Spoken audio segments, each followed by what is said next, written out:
আসসালামু আলাইকুম রহমতুল্লাহি ওবারাকাতুহ। দূরের কাছের প্রত্যেক দর্শককে স্বাগত জানাচ্ছি ইসলামী ব্যাংক নিবেদিত হক কথা অনুষ্ঠানে। চলছে রমজান মাস।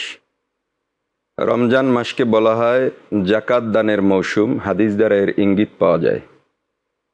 প্রিয় দর্শক, আজকে আমরা কথা বলবো জাকাতের এই মৌসুমে জাকাতের ফাজাইল, মাসাইল এবং বিধিবিধানের উপর। আল্লাহ পাক রব্বুল আলামিন তৌফিক দাতা, আল্লাহুল মুওয়াফফিক ওয়াল মুঈন। কুরআন মাজিদ বলছে, খুয মিন আমওয়ালিহিম সাদাকাহ তুতাহহিরুহুম ওয়া তুযাক্কিহিম।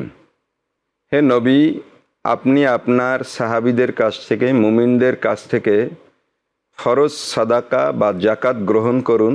তুতাহহিরুহুম ওয়া তুযাক্কিহিম, এটি তাদের আত্মাকে এবং তাদের সম্পদকে পবিত্র করবে, তাদের আমলনামাকে পবিত্র করবে। তাহলে আমরা দেখতে পাচ্ছি যে জাকাত দ্বারা মানুষের সম্পদ পবিত্র হয়, মানুষের আত্মিক পরিশুদ্ধি আসে। এখন জাকাত কি? জাকাত হচ্ছে ইসলামের শ্রেষ্ঠতম আর্থিক ইবাদত। ইসলাম যেমন মানুষের আধ্যাত্মিক উন্নতির কথা বলে, তদ্রূপ তাদের আর্থিক উন্নয়নের কথা বলে, তাদের অর্থনৈতিক মুক্তির কথা বলে এবং ফান্ডামেন্টাল রাইটস বা মৌলিক অধিকার, যার অভাবে মানব সভ্যতার গতি স্তিমিত হয়, মানুষ মিসগাইডেড হয়, সেই বিষয়টির সমাধান দিয়ে থাকে। রাসূল পাক সাল্লাল্লাহু আলাইহি ওয়াসাল্লাম ইরশাদ করেছেন, কাদাল ফাকরু আইয়াকুনা কুফরা, যে দারিদ্র মানুষকে নিচে নামাতে নামাতে কুফর পর্যন্ত নিয়ে যেতে পারে, ঈমান হারা করে কাফের বানিয়ে দিতে পারে।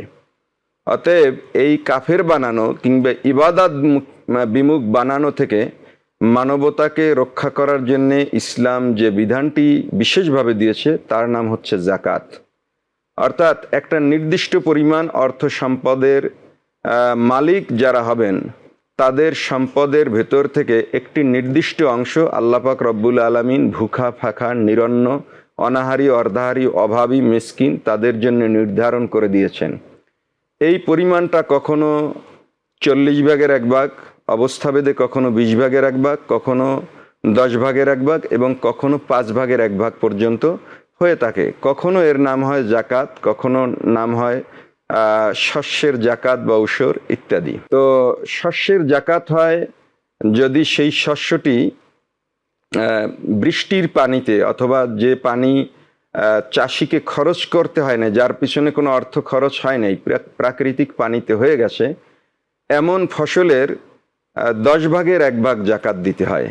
আর যেটি নিজের খরচ করা পয়সায় পানি সিঞ্চনে অর্থায়ন করা হয়েছে, শ্রম গিয়েছে ব্যাপকভাবে, এই পানির দ্বারা উৎপাদিত শস্যের 20 ভাগের 1 ভাগ, অর্থাৎ আগের অর্ধেক দিতে হবে।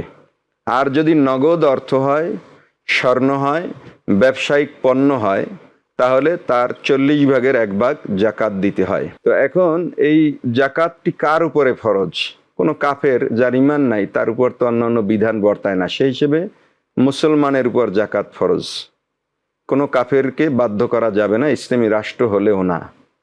আবার নাবালেগ, যে এখনো প্রাপ্তবয়স্ক হয়নি, সে যদি কোনোভাবে সম্পদের মালিক হয়ে থাকে, তাহলে সেই নাবালেগের উপর জাকাত বর্তাবে না, তার পক্ষ থেকে অন্য কেউ জাকাত দিতে পারবে না। সে যখন প্রাপ্তবয়স্ক হবে জাকাত দিবে। আবার সুস্থ হওয়া, এটা জরুরি। কেউ যদি এমন অসুস্থ অর্থাৎ সেন্সলেস থাকে, পাগল হয়, তাহলে তার উপরে শরীয়তের এই বিধান বর্তাবে না। নির্ধারিত এই নিসাব বা নির্ধারিত এই সম্পদের উপর যখন বর্ষপূর্তি হয়, অর্থাৎ যেদিন সে মালিক হয়েছে তারপর থেকে যদি 1 বছর অতিবাহিত হয়, তাহলে তার উপর জাকাত ফরজ হবে। এখন এই 1 বছর কি হিসাবে? চাঁদের হিসাবে না সূর্যের হিসাবে? সৌর বছর না চান্দ্র বছর? শরীয়তে এই সমস্ত বিধান চন্দ্রের সাথে জোড়ানো হয়েছে, অর্থাৎ চাঁদের হিসাব অনুযায়ী বছর 365 দিন 6 ঘন্টায় নয়, বরং সেটি হয় 354 দিনে। তো এই 354 দিনের বছর হিসাব করে সম্পদের কেউ যদি একবার নিসাব পরিমাণ সম্পদের মালিক হয়ে যায়, 354 দিনের 1 বছর অতিবাহিত হলে তার উপর জাকাত ফরজ হবে। 354 দিন এর উপরে বিগত হওয়ার বা অতিক্রম করার আগে যদি সে সম্পদটি অন্য কোনো কাজে খরচ করে ফেলে, তাহলে তাকে জাকাত দিতে হবে না। এমনকি যদি কেউ এত দান করে যে সম্পদ বর্ষপূর্তি হতে পারে না, মসজিদ, মাদ্রাসায়, দাতব্য প্রতিষ্ঠানে, গরিবের পিছনে, আত্মীয় স্বজনের পিছনে, রাস্তাঘাট, জনকল্যাণে সে খরচ করে ফেলছে, কখনোই তার নেশাব পূর্ণ হয় না, অথবা পূর্ণ হলেও বছর অতিবাহিত হয় না, তাহলে সেই ব্যক্তিকে জাকাত দিতে হবে না। যেমন আবু বকর সিদ্দিক রাদিয়াল্লাহু তাআলা আনহু। আরেকটি কথা রয়েছে এখানে, একটি জরুরি মাসালা অনেকেই জানেন না এবং অনেকে এই জটিলতায়, হিসাবের জটিলতায় ভুগছেন, যে আমি না হয় নিসাব পরিমাণ সম্পদের মালিক হলাম, 20-50 লাখ টাকার মালিক হলাম, এখন মালিক হলাম 31 ডিসেম্বর বা 1 জানুয়ারি বা 1 মুহররম বা 29 বা 30 জিলহজ, যেদিনই হোক আমি মালিক হলাম। হওয়ার পরে 354 দিন গেল, ঠিক আছে, ওই টাকার উপরে, কিন্তু মাঝখানে 3 মাস যাওয়ার পর 4 মাস, 6 মাস বা 2-3 মাস বাকি থাকতে, অথবা জাকাত 1 বছর পূর্ণ হওয়ার আগের দিন যে সম্পদের মালিক হব, সেই সম্পদের হিসাবটা কি? অনেকেরই ধারণা যে ওই সম্পদের উপরও 1 বছর নতুন করে পূর্ণ হতে হবে। না, এই মাসআলা ভুল।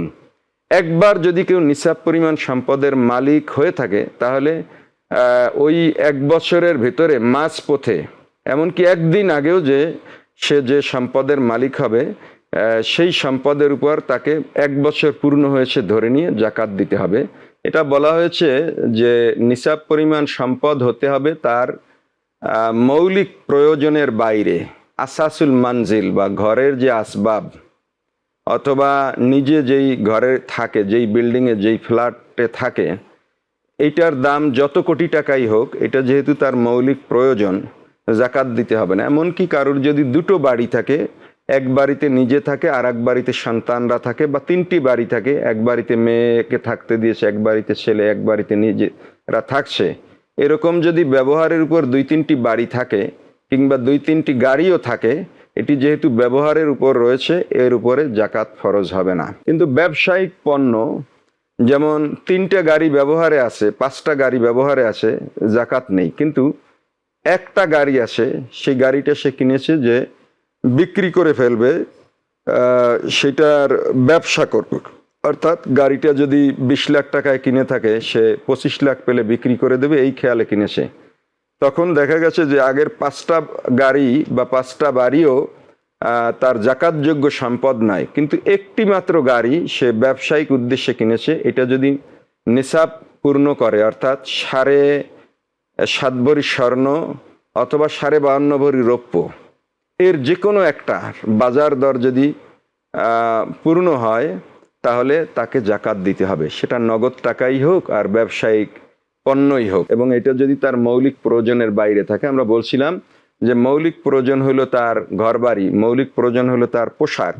সে যদি 50 সেট পোশাক ব্যবহার করে এবং ব্যবহারের উপরেই কোনো না কোনোভাবে রেখেছে, ব্যবহারের খেয়ালেই রেখেছে, তাহলে এটার দ্বারা তার অপচয়ের গুনাহ হলেও হতে পারে, কিন্তু যেহেতু এটা ব্যবহারের পোশাক, এর উপরে জাকাত ফরজ হবে না।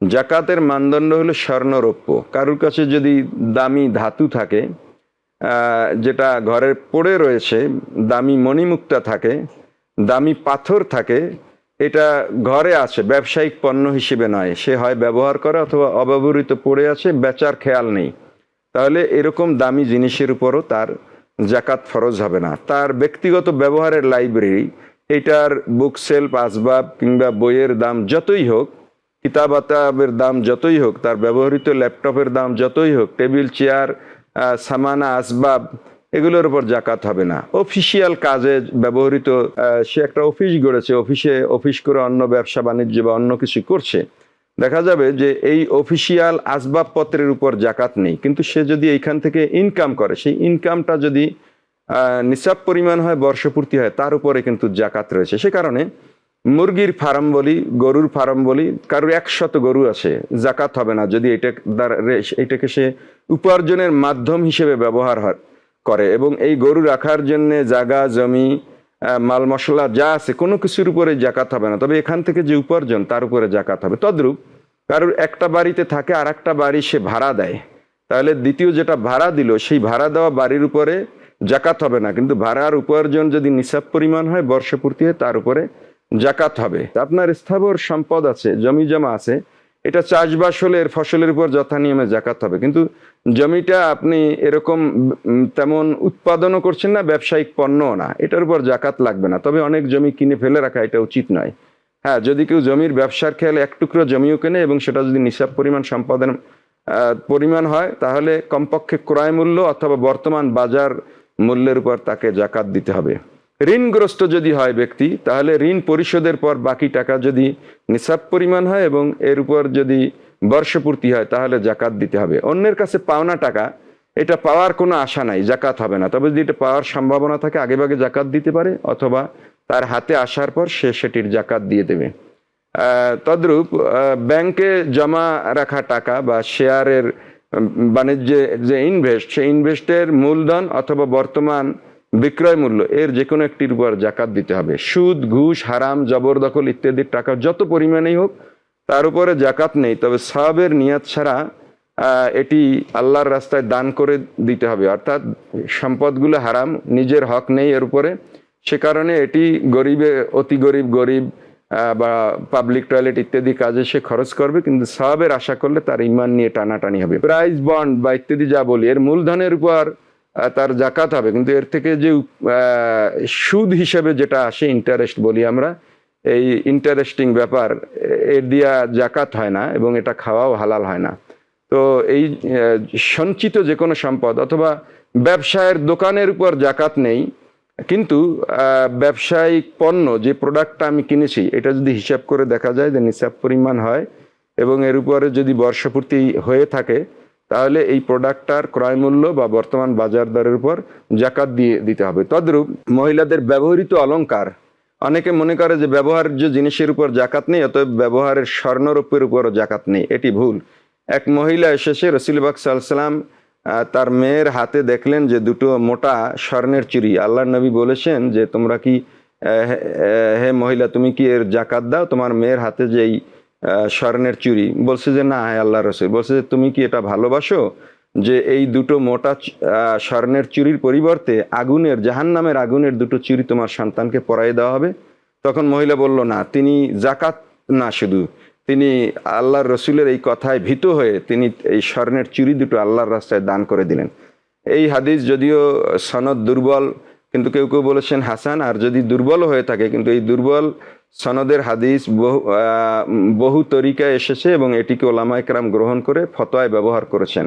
আধুনিক স্কলাররা যাই বলুক, ফেকার প্রাচীন সব কেতাবে পাওয়া যায় যে এই ব্যবহার্য অলঙ্কারের উপর জাকাত হবে। এখন প্রশ্ন থেকে যায়, রৌপ্য আর স্বর্ণের দামে অনেক ব্যবধান, এটাও ফোকাহে কেরাম বা আমাদের হানাফি মাযহাব সমাধান দিয়েছে যে আনফাউলিল ফোকারা, বাজারে যেই স্বর্ণ বা রৌপ্যের যেটার দাম কম হয়, এইটার উপরে জাকাত দেবে। অনেকে এটা মানতেই রাজি না, যে তাহলে তো ভিক্ষুকের উপরও জাকাত হয়ে যায়। হ্যাঁ, ভিক্ষুক যদি ভিক্ষা করে করে সম্পদের মালিক হয়, কেউ যদি গিফট পেয়ে মালিক হয়, দেনমোহর পেয়ে সম্পদের মালিক হয়, এবং সেটা যদি তার ঋণ পরিশোধ করার পর, মৌলিক প্রয়োজন পূরণের পর এটা থাকে, তাহলে তো তার উপর জাকাত হবে। এমনকি কেউ যদি হজের জন্য টাকা জমায়, হজ না করা পর্যন্ত যদি বর্ষপূর্তি হয়ে যায়, তার উপর জাকাত হবে। বিবাহের জন্য সঞ্চয় করেছে, পড়ালেখার জন্য সঞ্চয় করেছে, সঞ্চয়ের টাকাটার উপর জাকাত দিয়ে বাকি আল্লাহর উপর ভরসা করতে হবে। এবং এই মাসালা আমাদের কাছে যতই খারাপ লাগুক, ইসলাম যেভাবে বলেছে সেভাবে আপনার পকেটে জাকাতের অনেক টাকা, আল্লাহ আপনাকে না খাওয়াই মারতে পারে। আবার জাকাত দিয়ে দিয়েছেন, আপনার টাকা কিছু কমে গেছে, কিন্তু আল্লাহ পাক রব্বুল আলামিন আপনার রিজিকের জিম্মান, রিজিকের মালিক তো আপনি না। আপনার টাকা থাকলেও খেতে পারবেন না, আবার না থাকলেও আল্লাহ আপনাকে রাজকীয় জীবন যাপন করাতে পারেন। এই তত্ত্ব এবং সত্যকে আমাদের মানতে হবে। আল্লাহ আমাদেরকে মেনে মেনে জান্নাতের উপযোগী হওয়ার তৌফিক দিন। আমিন। ওয়া আখিরু দাওয়ানা আলহামদুলিল্লাহি রাব্বিল আলামিন। আসসালামু আলাইকুম ওয়া রাহমাতুল্লাহি ওয়া বারাকাতুহু।